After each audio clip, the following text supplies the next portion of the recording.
آج جو ابھی پی ایم ایل این کی پریس کانفرنس ہوئی اور اس کے جو مجھے بعد میں اس کے جو ٹکرز آئے، میں کافی ایک تو مجھے حیرانی فرینکلی نہیں ہے، کیونکہ انفارچونیٹلی پاکستان کے اندر جو سیاسی جماعتیں ہیں ان کے اپنے کوئی پولیٹیکل ونگز نہیں ہوتے جو کہ مختلف ایشوز کو اسٹڈی کر سکیں اور اپنی لیڈرشپ کو بتا سکیں کہ معاملہ ہے کیا۔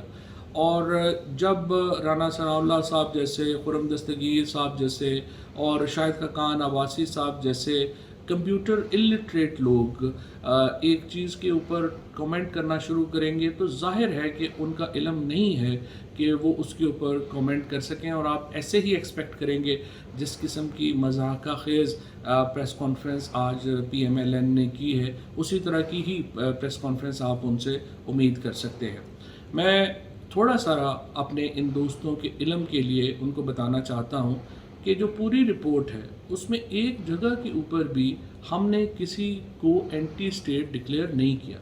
ہم نے تو صرف ڈیٹا آپ سامنے رکھا کہ کس طریقے سے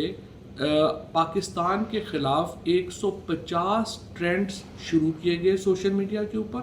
ان کے اوپر 37 لاکھ ٹویٹس کی گئیں، سوشل میڈیا جو ہے وہ نیریٹو کریٹ کیا گیا، اور وہ نیریٹو ہندوستان سے اور افغانستان سے اور کئی اور ممالک سے اس میں کنٹریبیوشن کی گئی۔ ہندوستان سے باٹ ٹیکنالوجی استعمال کر کے پاکستان کے خلاف ٹویٹس کی گئی اور یہ سارے معاملات جو ہیں وہ کیے گئے۔ پاکستان کے اندر بسنے والے لوگ جو ہیں ان کے اوپر تو اس رپورٹ میں کوئی کامنٹ ہی نہیں کیا گیا۔